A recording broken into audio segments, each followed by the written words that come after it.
Good morning, everyone. I'm Tom Fitton, Judicial Watch President, with our almost weekly update here on Facebook Live. A lot to talk about. I have been available the last few weeks for our updates, our weekly updates. I've made a few quick comments on breaking news, but there's a lot of substantial material to talk about this week, so this is a very important update. So I encourage you to stay with us and follow along. We'll be talking about the Obama spying scandal. Not the Trump-Russia scandal, but the Obama spying scandal. We'll be talking about our investigation into the Seth Rich controversy and the ethics scandal up on Capitol Hill with Democratic Congressman Adam Schiff, who you may have seen in the news recently, always highlighting the issues with the Russian controversy related to Donald Trump. First up, obviously, is the big news about, and it's still big, the president fired FBI Director James Comey, an action that was the correct step to take.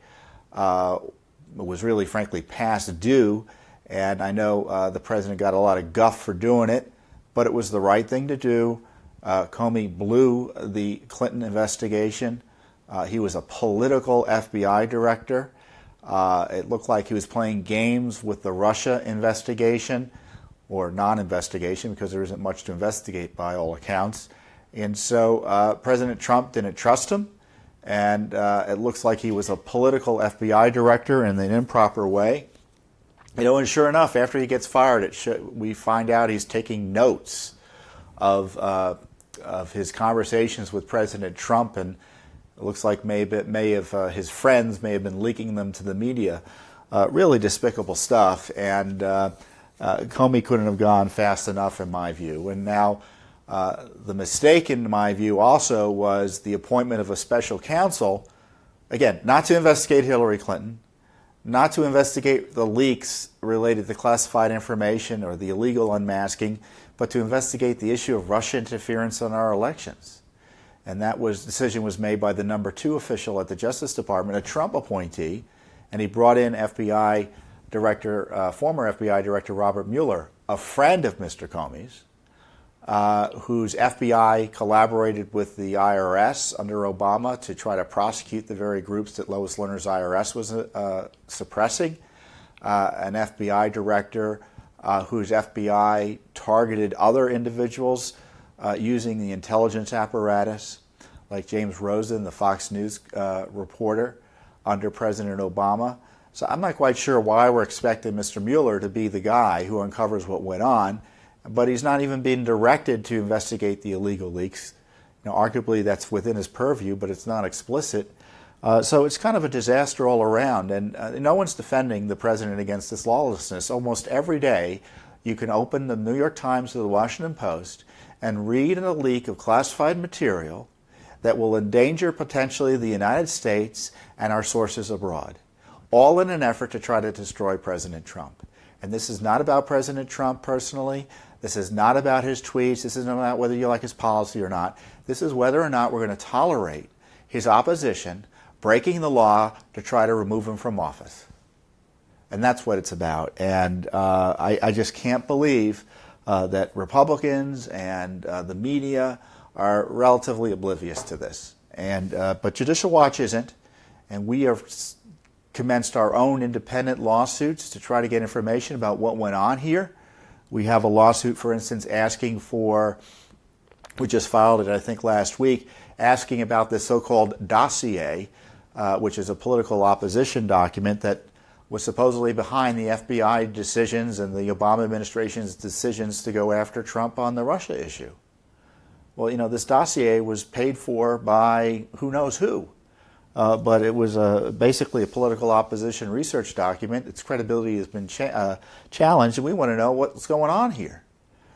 We also filed a lawsuit just this week on the unmasking of Trump associates by the Obama White House. So we want to know, and this FOIA lawsuit's a really important one, we're asking for how Susan Rice, who was the National Security Advisor under President Obama, what she was getting in terms of the Russia investigation, the DNC hacking.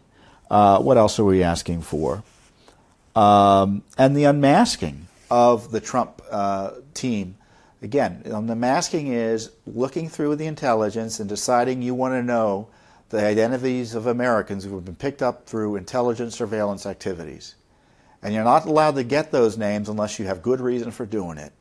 And there's good reason to believe that that was not being done in this case by the Obama White House. So it's scandal on top of scandal, and you would think the president did something wrong, when by all accounts the criminality and wrongdoing had to do with the leaking classified information, and there's potential criminality with the underlying surveillance, and certainly potential criminality with the unmasking. That's what special counsels ought to be looking into, not investigating a left-wing conspiratorial talking point about Russia collusion with President Trump. And just this week, just today, you're reading newspapers how the FBI or Mueller or whoever wants to talk to Jared Kushner, the president's son-in-law. On what basis? I don't see any fair basis to embroil the president's family in this. But this shows you what the other side is up to. The deep state is on the move against this president, and they're willing to break the law to do it. And you're not going to hear that from members of Congress. You're not going to hear that from the media. I think President Trump probably understands it, but he's attacked every time he defends himself. So our litigation is going to find out what's going on one way or another. Maybe it makes President Trump look bad in the end. I don't know. But I suspect getting the information out will clear the air and expose what's really going on. And that's why the agencies that President Trump frankly doesn't control yet are telling us no to all our requests, because they know what we're about to expose. You know, on a related matter, we sued, or we filed a complaint against Adam Schiff, who's the ranking member of the Intelligence Committee. Ranking member means he's the lead Democrat on the committee in the House, and Jackie Speier, another Democrat there. Now, you may recall Devin Nunes, the Intelligence Committee chairman, Republican from California. He uncovered the fact that the Obama gang was unmasking many American names in this intelligence gathering, and not related to Russia. Not related to Russia. So he really exposed something that potentially could be egregious criminal conduct. And for his efforts at blowing the whistle on the truth, the left filed ethics complaints, falsely, it looks like, accusing him of leaking classified info by confirming the existence of whatever.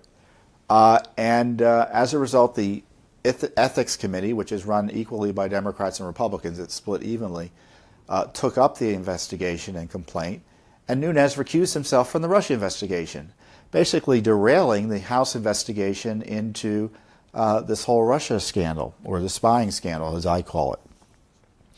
But we saw that Adam Schiff, the Democrat on the committee, had actually done something in violation of the rules and explicitly confirming classified information that he's not allowed to. Same thing for Jackie Speier. And we said to the committee, if you're going to be investigating Nunes based on this week slim read, then you got to really investigate these serious things against issues against Schiff and Speier. Well, guess what? We haven't heard anything substantive yet from the Ethics Committee. So they're investigating the heck out of Mr. Nunes. He's had to recuse himself, but they're not doing anything against Schiff and Speier. And I have no doubt it's the Democrats who are making this happen, because in order to shut an investigation down or to conclude it, you need at least one Democrat vote, and in order to take it up, you need the approval of the Democrats. So here you have the Ethics Office in the House, the Ethics Committee in the House, being used for partisan purposes to go after someone who's doing the right thing in the House, Devin Nunes, to protect the Obama gang from the consequences of their evident criminal behavior, and abusing the ethics process to do it. It's a real outrage, and we're going to be pressing the members of the Ethics Committee to do the right thing here and really either end this investigation against Nunes and frankly take up the one against Schiff, which I don't think can be ended because our complaint is actually substantive. So go ahead to the Ethics Committee website. You can Google it and see who the members are. I don't have it in front of me, so I'm not even going to guess who they are. And communicate with the members saying, what's going on here? Why aren't you acting on Judicial Watch's complaint against Adam Schiff and Jackie Speier? Communicate with your members of Congress and ask your members of Congress who even are on the committee, why are they allowing this injustice to continue? Also, What else? We have a lot going on. Seth Rich. I know there's a lot of controversy on the internet about the Seth Rich about Seth Rich. You know, he's the DNC staffer who was murdered last July. There have been allegations the police investigation has been derailed in some ways by political interference. And then secondly, there's been this suggestion that he was involved somehow in the leaking of the Democratic emails from the DNC to WikiLeaks, which suggests that maybe the Russians weren't responsible for it, that there was an insider like Rich responsible for it. I don't know whether any of that's true. None of it may be true. But the WikiLeaks people have, strongly suggested it's true, and so I don't know if they're telling the truth or not. There's been enough credible info out there in the media, despite the retraction of Fox News story talking about some of this, to suggest that there was some hanky-panky going on with the police investigation. So the question is, what, we're not supposed to just wait? Well, that's not what Judicial Watch does. We ask questions. So what we did was we filed Freedom of Information Act requests last week with the police department here in the District of Columbia and the mayor's office in the District of Columbia. We also filed last year a FOIA request with the FBI shortly after the murder, asking about issues related to Seth Rich, because back then there was some reports that he was cooperating with the FBI, so we were asking about that. We got no records response, meaning the FBI said they didn't have any records. And then, of course, we have a separate FOIA law, not a lawsuit yet, but I suspect we'll have to file a lawsuit about records about the DNC hack itself. Now, so Seth Rich aside, the investigation of the DNC hack has raised questions. The DNC wasn't terribly cooperative. They didn't allow the FBI to get access to their server. And a lot of the allegations about what happened on that DNC hack really come from not necessarily the FBI's independent analysis, but from a vendor for the DNC, which is all very curious. So, everyone screams in the media when you ask questions about that death investigation, the Seth Rich investigation. But we're not going to be cowed. We're just going to ask the questions. There may be nothing to any of the questions being raised on the internet and in some media outlets.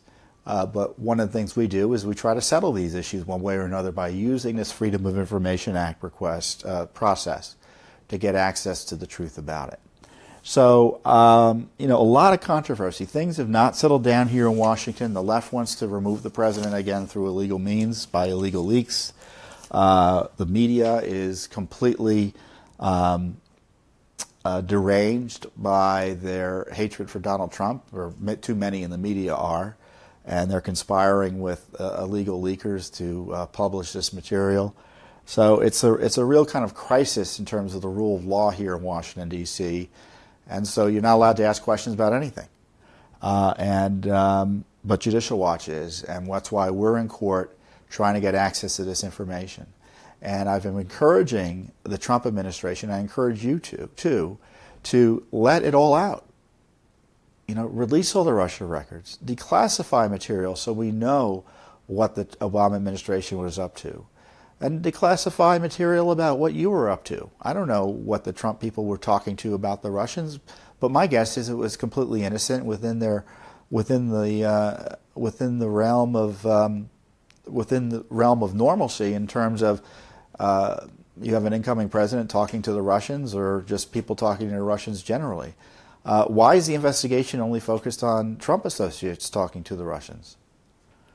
Why not the Clinton gang involvement with the Russians, where the money flow was pretty darn direct? All of that is what we're looking into, and it's not to protect or go after a particular politician, but it's to get the truth out in the end. I suspect there's corruption here. My instinct is it's not out of the Trump team, it's with the Obama-Clinton team. But I don't know what the results are going to be of our lawsuits, because it's all going to be government documents to tell us one way or another what's happened. So it's a long way of saying that Judicial Watch is on the case. You can't trust the media, you can't trust Congress, but you can trust Judicial Watch. And if you're supporting us already, thank you. If you haven't supported us yet, you can see from this update and our other great work that you have good reason to do it. Thank you, and have a wonderful Memorial Day weekend. This is a special time here in America as we honor those who sacrificed their lives to secure our freedoms. And so I know at Judicial Watch, given the sacrifices they did on behalf of our constitutional form of government and to keep us free, our work pales in comparison, but we're honored to be able to do the work thanks to their sacrifice. So thank you, and have a wonderful